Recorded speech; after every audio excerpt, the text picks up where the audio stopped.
Hello, hello. It's me and my crazy horse, Pink Wig, for chapter 5. I don't know, I just wanted to show you this because I think it has to do with the topic of today. This is an original Crazy Horse wig. What I really love is like how full it is. I think he has more hair than I do. And yeah, I will wear it for an act. I don't know yet which. I'll create this act, but I'll wear it for an act for sure. I can't wait.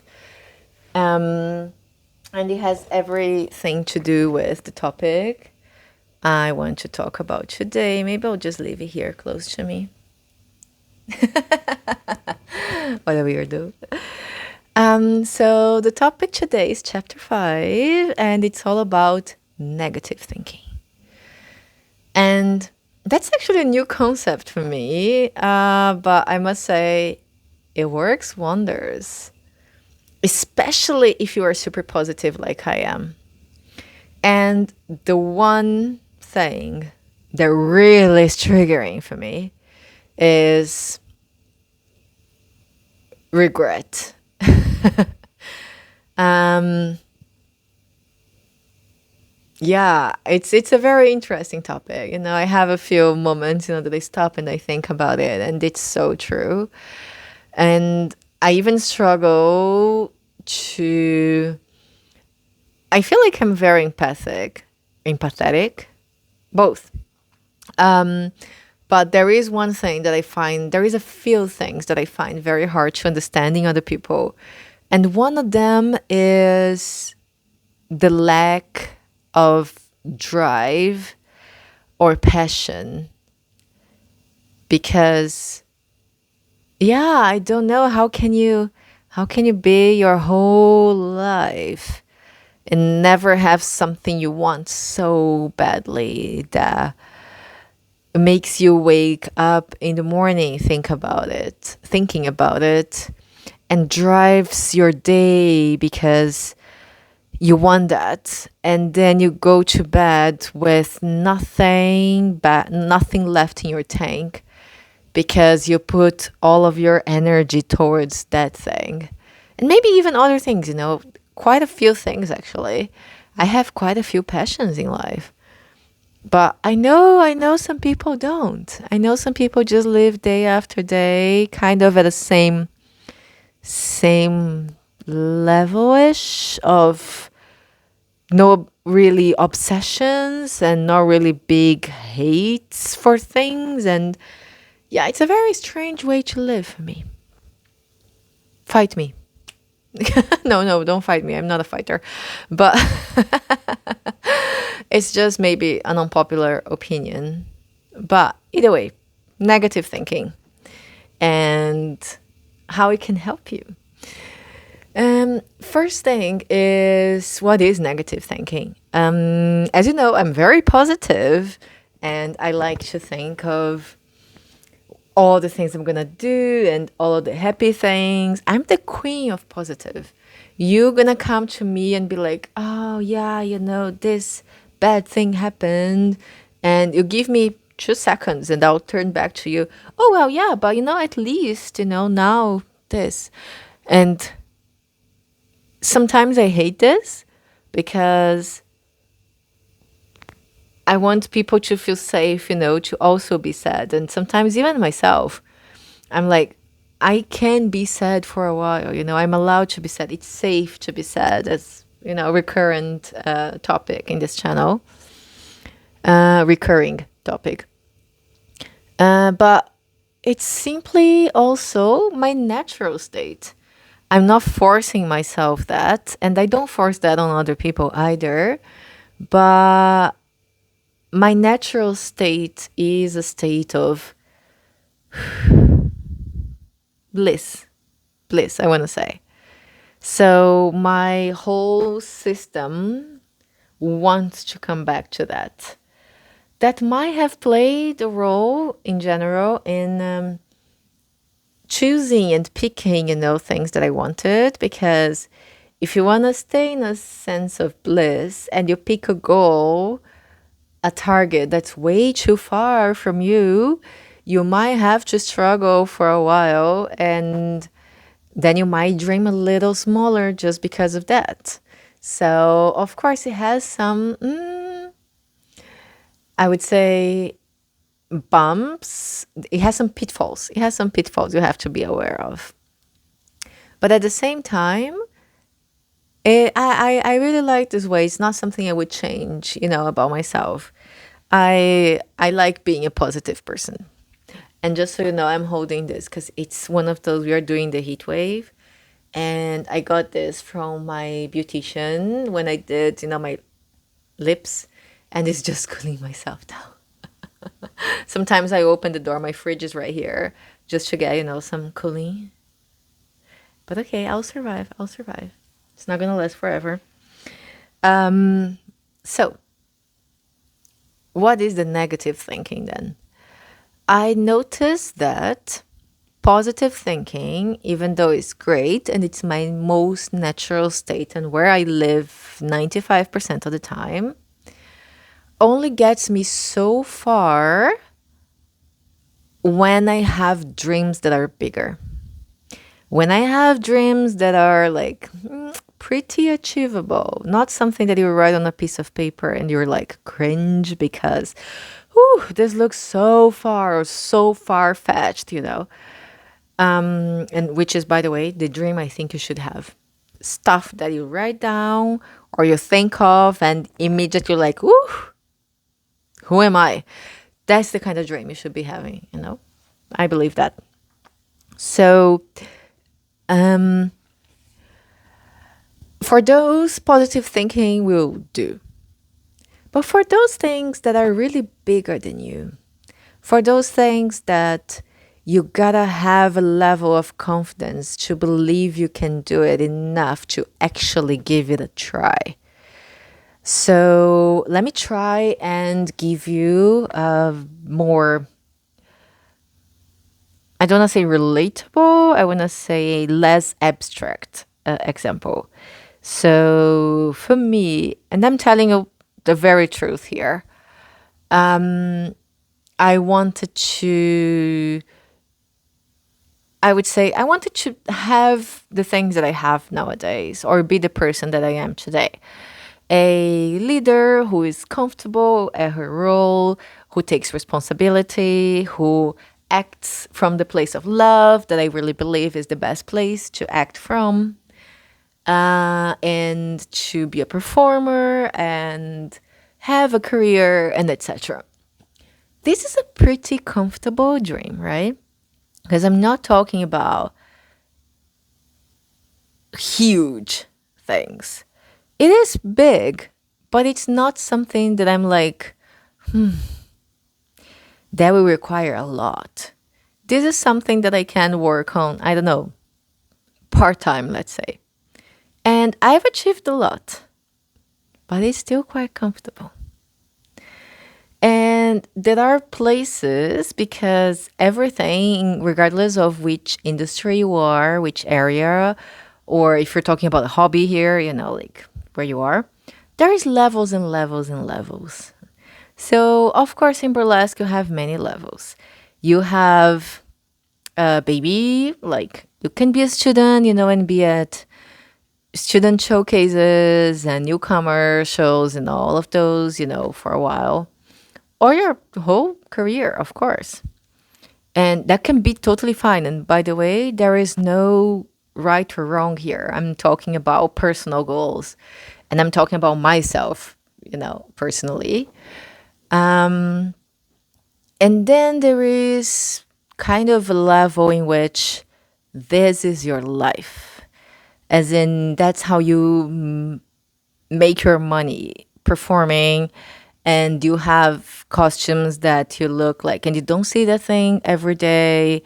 You get to a level that people look up to you, and that you don't necessarily apply much to gigs, but they come to you because you made a name for yourself. And of course, then you have royalty, like both in burlesque, but also burlesque slash performance, like for corporate and other things, in which you have the best of the best costumes, choreography. You do gigs like weekly and like several a week, and it's really, you have a very, very busy life, and that's your life. You don't do anything on the side. And I was always kind of half in, always kind of half in. And that's because it's very comfortable, right? There is so much you can achieve just by doing a little more.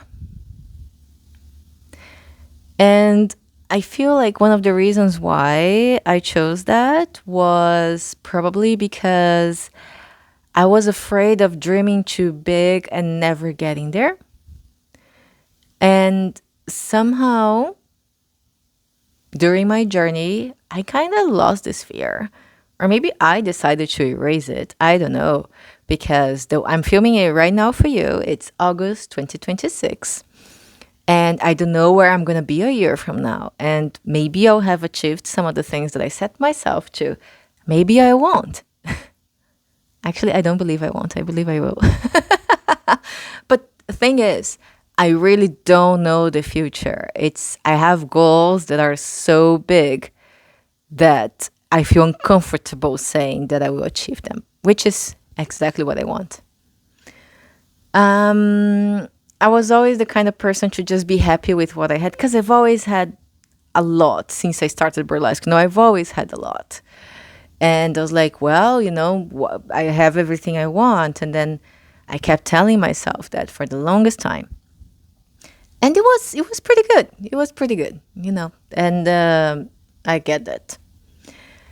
Then for a whole year, I remember just starting to get very triggered by the fence. I really call that the fence, not defense, the fence. And it's one of the worst places to be. The fence is that line in the middle in which you want something, but you don't want it enough to really take the steps necessary. But also, you're not that happy with where you are because part of you does want what is over the fence, on the other side. So it's a very unhappy place to be because it's really meh. Sometimes you have a little taste of what it could be. Part of you is jealous of the people who took the jump and full of excuses of why you're not, why you're special or the snowflake that. And then you start giving yourself all of those reasons and you want to have you want people to commiserate with you and understand why you never became everything you wanted to become, or you said so much that you wanted. And I lived there for a while. The same time it triggered me, seeing that everywhere, I realized that I was living there myself. And I knew it. I think the reason why it was triggering me, it's because I was living there. Because now that I feel that I crossed the bridge or I'm jumping over the fence, it doesn't trigger me that much. I just feel compassionate towards the person who is on the fence, understanding of the person who decided never to try the jump, and very, very excited for the people who actually decided to take the jump. And I'm going to open a little my fridge to grab my drink because it's hot here. And what I realized that the one thing I was missing that was going to take me to actually, I'm going to jump this fence,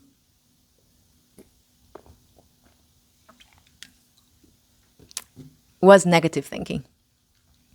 Positive thinking took me to stand on the fence, see what was really good on the other side, dream, be kind to myself when I was still on the fence. And that's very important, you gotta be kind to yourself. I really believe that. But that is a double, what do we call that? Double-edged sword. Because there is a limit in which kindness starts to become your shackles. It's a very, very blurry line in which your patience and your love for yourself starts to become what's keeping you from getting what you want, or at least giving it a real try. And I remember there was end of January, beginning of February. I think it was beginning of February this year. So, without getting into a lot of details, basically there was something that had been bothering me for a while. And yet again, it was bothering me. It's something that like it happens every once a month or something, there is this one event and I'm like, it bothers me. And sometimes I even cry, or well, not anymore, but sometimes I even cried. And I knew exactly why, because that was the thing every time that reminded me of what the other side of the fence can look like. And it was the time in which I started to realize that my kindness towards myself was becoming kind of I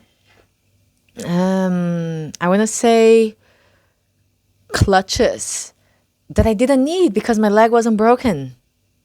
It was instead, there is a moment.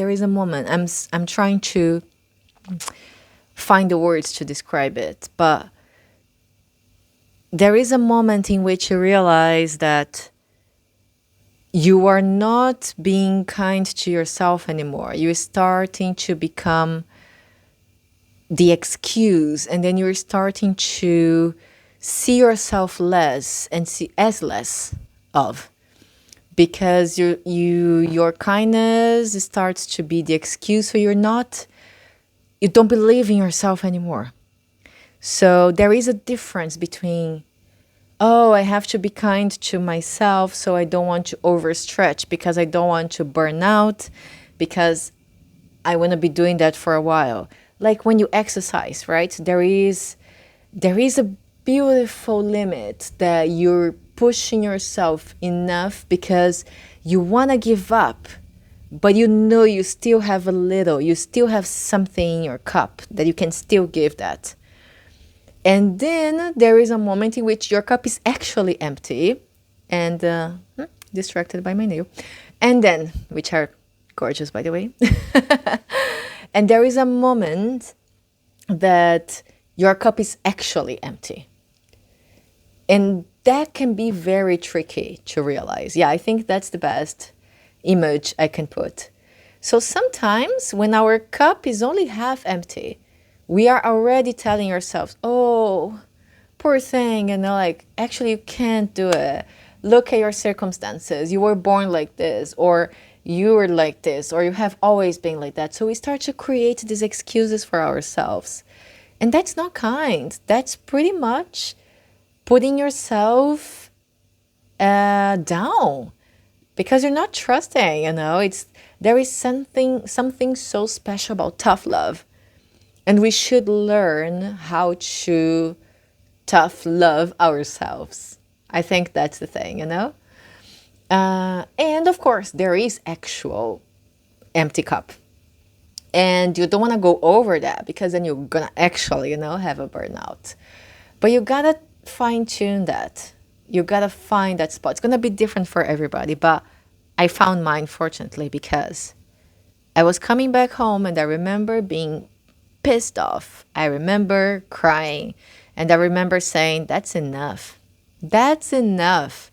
I deserve better than this. And the way I thought was not, girl, you can do it. Let's do it. Like all the positive thinking. What I thought was, What if I look back 10 years from now and I'm still exactly here? 10 years older, but I'm still at the same place. Whew. That thought got me so freaking scared. So scared. Because one day, and that's what I say in my chapter 5, you have to live with the memories of the things you didn't try, that you didn't give a real shot. That today you are telling yourself, I'm trying. But you can tell me that and I'll believe you. Maybe I'm pretty good at that. Maybe I won't, but I won't say it to you. But you know, that's the thing. You knew. Because I knew. I knew I said I wanted, and I knew I wasn't doing all I could. I knew I wanted, and I knew I wasn't doing all I could. Because then I did. So it was at that time. So one of the things that happened for me is in 1 year, I gained so much weight. My costumes wouldn't fit, which is very annoying. If you're a performer, that's very annoying. I had to cut a costume to get in. That was like very low. Cut a costume, like scissors. I can't sew it back, like, so that I could get in. That was very bad. And I kept finding excuses. I kept looking for reasons why that was happening and not really just doing what I knew I had to do. And it can be anything, that was my case. Again, as always, personal, very private to my life. But it could be anything. It could be studying for a test and you're not really studying. It could be learning a new skill. Maybe you want to learn how to, I don't know, fly a plane, or you want to learn, let's say in burlesque, feather fans, or you want to learn a handstand, and then you keep saying you want to, but are you really doing what it takes? And people underestimate what it takes so much. But it turns out that was really, really a big change for me, because not only I realized that I wasn't doing everything, my words were not aligned with my actions. And then I actually started doing what I wanted, to put two and two together. But I realized so much about myself. I realized that even though I get a lot of fulfillment from what I do and the community and supporting other women and etc., I want to shine and perform as well. I want to do those things for myself. I want my inner child, my younger self, to just sparkle, to just play with the big girls, like on stage. And assuming that for myself and to a few people that I trust. And now, in public, that's a big step for me, to be honest. It's something that I needed to do for myself. And take the actions accordingly.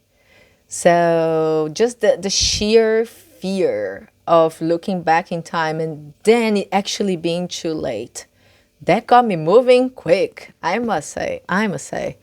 So if you are in the situation that positive thinking is not taking you where you want to be, maybe try negative thinking.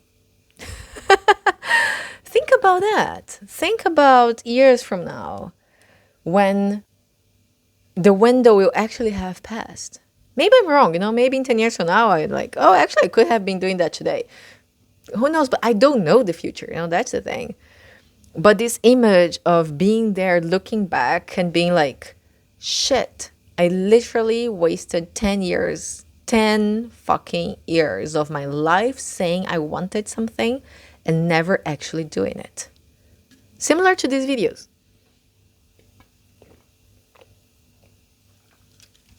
I watch a lot of YouTube videos, and many times, people, my favorite creators, they say that I posted videos for 5 years until I got noticed.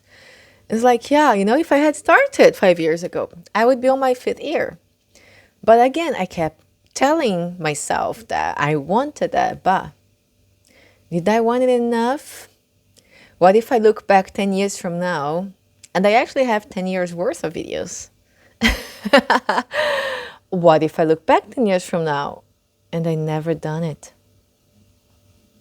Yeah, I mean, I don't want, I really I think I run away quicker from negative. And I think that has to do with my positive thinking after all, right? Because I want to stay in the positive thinking. So the way I want to repel the negatives gives me the motivation I need to get going, So yeah, that's chapter 5. Let me see if there is anything else here. Power of negative thinking. The simple glimpse I had, yes. And by the way, these letters, I'm uploading them slowly. I have them on my mailing list, but I'm also uploading them slowly to my website. When my website's ready, all of them will be available, so you can read them anytime. A real shot's fucking hard. A shot never really taken. Yeah. So that's it. I said everything for sure. So yeah, whether it's a hobby, whether it's a career change, whether it's trying burlesque, maybe you're here because, you know my burlesque channel and my Instagram and stuff. I wouldn't wait. I know many women who are now in whatever 50s, 60s, or even 40s, that early, and they still wish they had started 10 years before. So this is your life. We don't know if you have one or more, but you're here now. So give yourself the gift. Don't, whatever it is in your head, whatever is the thing you're thinking now, just give it a real shot. And I just want to give a little thing. So I think the one thing that people don't realize, and if you take a second thing from this video, if you made it this far, is it is harder than you think. And that's what I want you to do. Starting is easy. We all love the adrenaline of the start, right? We all love the Mondays. Oh yeah, start my diet on Monday. Oh, I'll start exercising on Monday. Oh, I'll start my reading habit on Monday. Oh, I'll start my organization on Monday. Yeah. But the middle is the hard. Waking up every day and finding a spot in your house or clutter, whatever that you want to go through. Waking up every day and reading 1 or 2 pages so that you develop that reading habit that you want. Waking up every day and going for that run that you promised yourself you would do. Second day and third day and 20th day and 50th day. Between the beginning and the first result, that's the hardest fucking thing in life, I promise you. Regarding discipline, of course, there is a lot of hard stuff, but I mean, that you can do for your self-improvement. And the one hint I want to give you is, first, don't think. The more you can think about it, the less you're going to do it. Don't do it. Just do it. Don't think. No thinking. No thinking. Get up and do it, whatever it is. Number 2, give yourself that, I tell people, the 10-minute rule. Just set a timer, do that for 10 minutes. It compounds. If you're tired after 10 minutes, stop. That's fine. Still a check. Yeah, I think that would be like a good hint. And once you start seeing the results, it becomes easier, because then it becomes a machine that feeds in itself. So for me, the first month or two were really hard because I didn't see many results. Now I look at myself in the mirror and then I see like some of my muscles coming back and like, okay, okay. And that kind of feeds into my motivation. But those first 2 months, like, it's hard. It's hard. So, but do it. You deserve it. Love yourself enough to do it. So, thank you. That was letter 5. And I hope to see you again for the next letter. Bye.